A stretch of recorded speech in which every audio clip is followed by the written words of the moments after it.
A cabin in the woods, some nice things to drink, an alien lands. What could go wrong?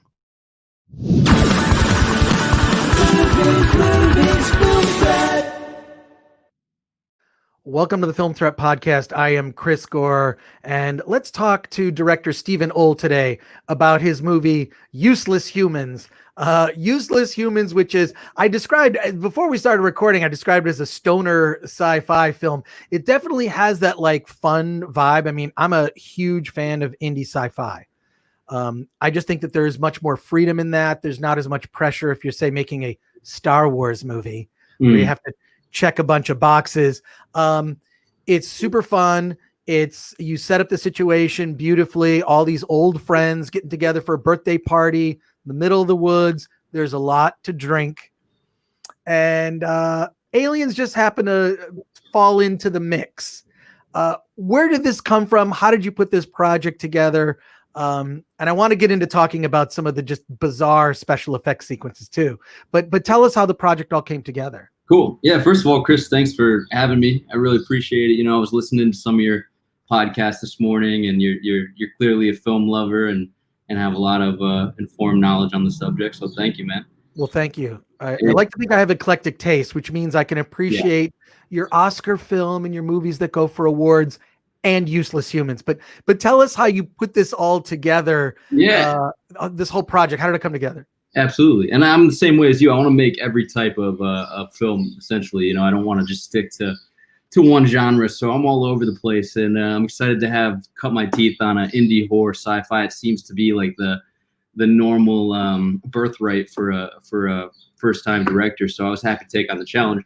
I went to American Film Institute Conservatory, which is where I met a lot of the collaborators. And actually the producer, Ryan Scringe, he's the one who initially came up with this idea where he wanted to make a movie essentially about him and his friends drinking in a tiki bar and an alien crashes the party. So it really came out of his love for movies like Shaun of the Dead and Fright Night, and like 80s movies, and The World's End. So he came up with the initial idea, and then we had gone to school together. And while we were at school, we actually made a short film there. So we had a good collaboration.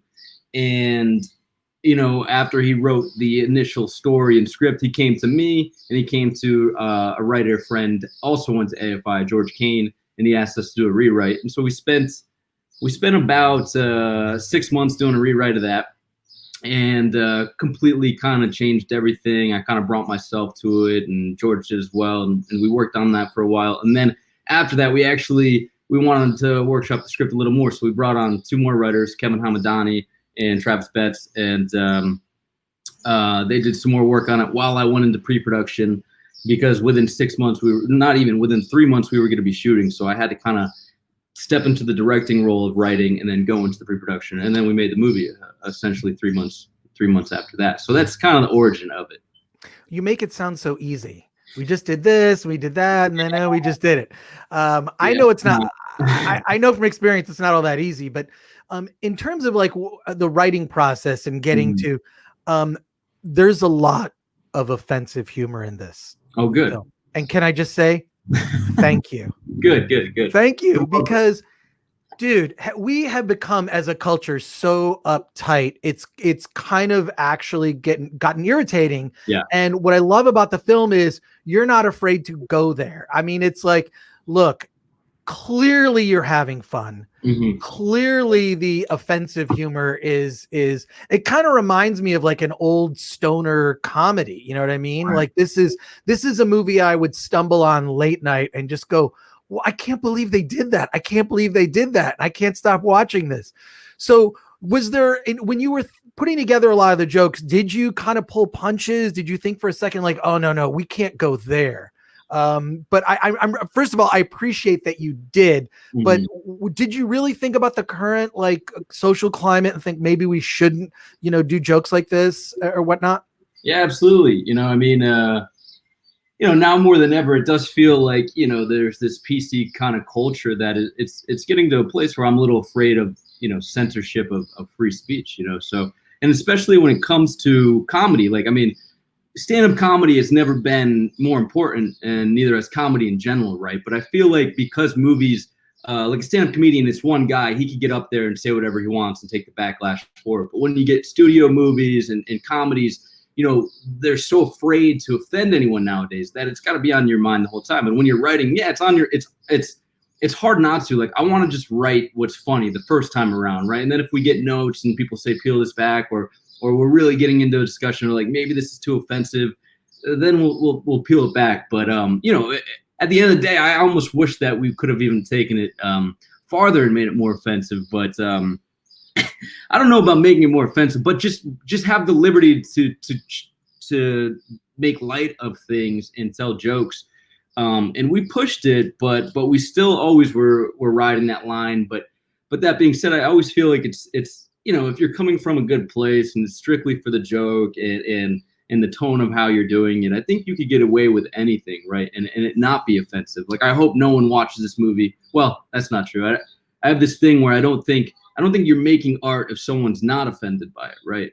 Then it's just like white bread or something, or peanut butter, something everybody likes. People are allergic to that, so it's probably not the best idea. But you know what I'm trying to say. Like, if you're not offending someone, you're not coming from a perspective. You don't have an opinion. So. Exactly. Well, I think the worst thing is just to be a movie that pleases everybody and does nothing, takes no risks, doesn't try to like push the envelope. I think I'm so glad you brought up comedy. I'm like a huge fan of stand-up comedy. There've been some really great specials lately, Bill Burr and Dave Chappelle. I'm really glad that they're not holding back. Ricky Gervais, personal hero of mine. I love the speech he gave at the Globes, which was this year, which seems like 5 years ago. Yeah. But this is what I really love about your film, is that it's just, you don't care. Like, you know what, you're going to have fun. And I think that secretly deep down, people want that kind of movie. Absolutely. They want a movie that cuts loose. And also you do some original.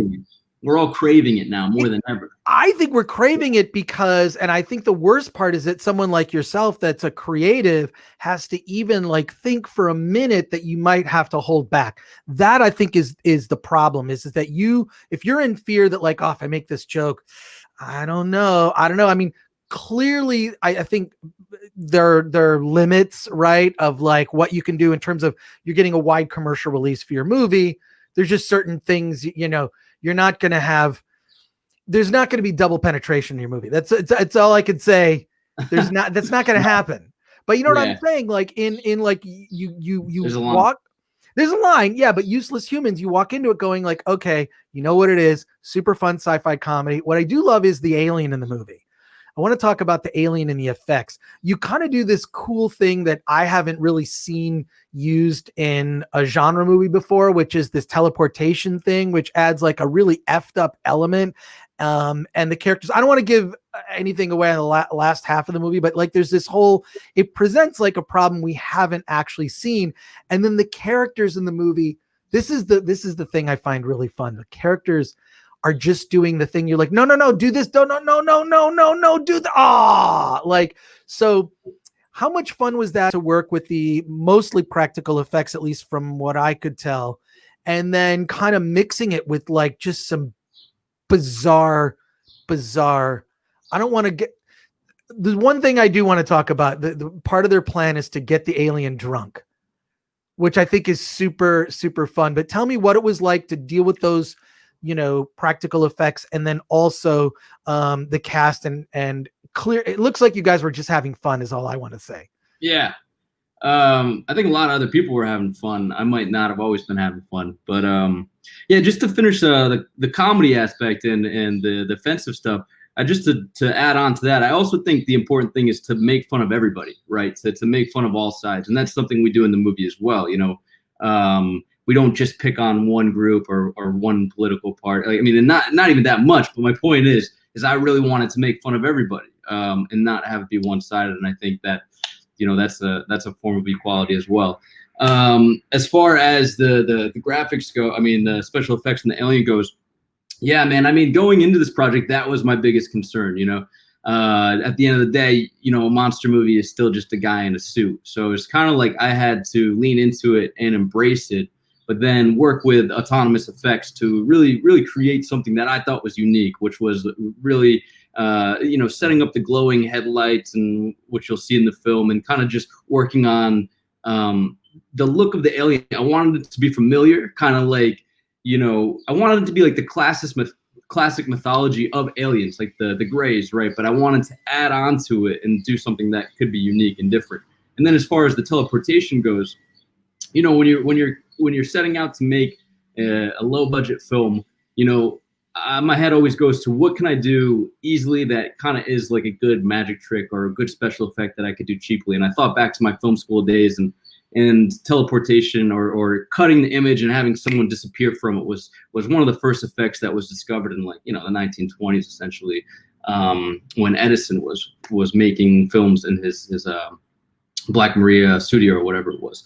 So I was like, this could be super easy to do, and we wrote it into the character, and it also just like made this alien something new and exciting, and a force that we haven't seen before. And then also we don't know, in the beginning of the film, you don't know how many there are because they're everywhere, right? So, and then, but when we showed up on the day of first shooting with the alien, I'll never forget, first day shooting with the alien, the stunt actors in makeup for like 6 hours or whatever, and I have to shoot around that. So that was very difficult. And then he walks on set, everyone gets super quiet, and then I go, James, how's it going? And he goes, what? Where are you? I can't hear or see anything. So right then and there, like my heart sank, and I was like, my job just got a lot harder. So it was quite difficult to work with him and like do all these things. But at the end of the day, like the struggle and the working around the makeup and stuff, man, it was entirely worth it. And I'm really happy with the mix of practical effects and the VFX that went in afterwards. Well, it totally works. Yeah, you don't think about those like practical things of like you can't see or hear in the suit. I mean, that certainly presents some problems. Working with that cast, I mean, they seem like they were having a good time. I mean, there's just some weird stuff that happens. What was it like to just kind of explain to them, okay, in this scene, this is what's going to happen. In this scene, what were their reactions upon like reading the script and getting involved? There must have just been some bizarre negotiations with the cast about things that they had to do. Yeah. I mean, I just couldn't believe like every second that that we were getting away with, or that I was going to do it. And, and there wasn't a lot of, questioning from the cast, or, they were all game. They were all really just like an amazing group of people that was, down to roll with the punches, what you don't always get with actors, you never know. But they were all just like having fun, and they had the camaraderie already, like I made sure we went out and got drinks before so we could kind of build that and do table reads and stuff. And it was a tough shoot. We shot 15 days. That's it. And it was like 30 degrees, it was night shoot. So it was really hard for them to overcome the cold, and I'm putting them out there in skimpy wardrobe and saying, act like you're warm, but they just had a ball, man. And the shoot was fun overall. And I mean, it's stressful when you're a director. It seems like everyone else is having fun except for you, but that's kind of your responsibility, right? Is responsibility. But at the same time, yeah, we were joking, we were laughing. I mean, the aliens, being on set and just, and I'm very open to improvisation, what ideas they had, and throwing them around. That creates a work environment that's like very conducive to collaboration and just like having a good time. So it was a lot of fun, but it was quite challenging. So yeah. I mean, it did sort of have that summer camp kind of feel. Yeah. I wanted to ask about the location where you shot at this remote location. Where was that, and how did that either add to or take away from the experience? Right. Yeah, location was everything. I mean, we set out to try to make, a single location sci-fi comedy horror movie, which is what you try to do with a micro budget movie. But there was all these other locations as well in the script, and so the location had to be able to serve as, I don't know, 8 or 9 locations, right? And originally I kind of wanted to shoot, like my dream would be to shoot in the woods in like middle America somewhere, Vermont or the Northeast, which is where I based it on. My family had a lake house growing up in Vermont, so I kind of wanted that feel. But because of the production, we wanted to shoot in the in the LA area, right? So we had to shoot in this radius, and one of the producers happened to stumble upon this avocado farm in Moore Park, and it had the log cabin, it had the red barn that I wanted, it also had a shed on location, and it had a lake. I mean, it was perfect. And not only that, but it could double, like there was all this land, so it could double as all these other locations that we had to cheat it as. And although it was hard, and my DP was kind of scared a lot of times, like, is this gonna work, dude? Is there enough space here? Whatever, you know, we made it work, and we found a way to get creative with it. And it was great to be in one location for all the shoot, except for we had one day at the Glendale Planetarium, which is the opening, one of the earlier scenes in the film. Has the cast seen the film now, and how have they reacted upon seeing themselves in all of these bizarre circumstances? I mean, unfortunately I haven't sat down and watched it with them. I've had conversations with some of them, you know, and they were pleasantly surprised. I think, you know, the shoot was chaotic, and a lot of times I would just, you know, I'd only get a chance to do one take, or you know, I'd have to do a long one or something like that, you know, just to make it work. Like, and so a lot of times I'd be like, all right, go stand there, do that.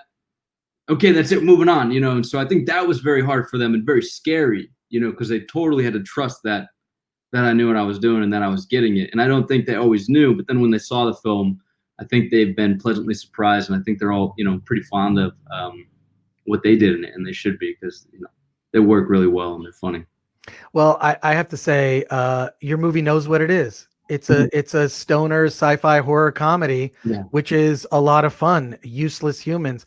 Stephen Ohl, thank you so much for being on the Film Threat podcast. How can people? It's out on VOD, or tell me how people can see it. And yeah, thanks so much. Yeah, it's out. It'll be out on all VOD platforms July 14th.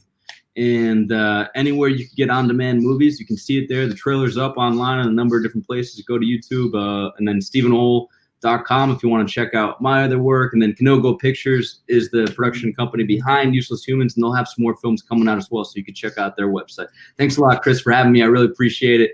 That's cool. That's cool. Well, we should mention for people listening to this, it's Stephen Ohl, Stephen, StephenOhl.com. So let's make sure that we get that in there. I want to thank you, Stephen. I'll thank Rob Fleming too, because why not? I mean, he's the one that helped set this up.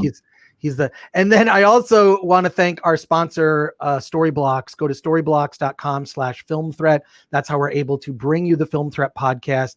And we really appreciate their support, so that we can talk to indie filmmakers of all types. Even Stephen Ohl, who made Useless Humans, needs to be on this show, because I guarantee you a fun time if you see this movie. I think it's also a movie where I would recommend something. You add something to the experience when you're watching it. Now, whatever that you add, that's up to you. You know, I'm a fan of the hard seltzers these days. I don't know why, I just like them. So whatever thing that you add will definitely add to the experience of Useless Humans. That's what I will say. That's great. Great advice. I definitely watch with some friends and have some mind-altering substances around. And if your friends get so high that they think up an idea for a movie, then you can go to storyblocks.com/film threat, because it's tools for filmmakers to help make your film. It's stock footage and special effects and all that stuff. Stephen, thank you so much for talking to us in the Film Threat podcast. I can't wait for Useless Humans to be unleashed onto the world. Thanks again. Yeah, wait, I hope I get to talk to you again someday, Chris. Thanks a lot for having me. Awesome. Come back when you have your next film done. I'd love to. Awesome. Take care. All right, bye.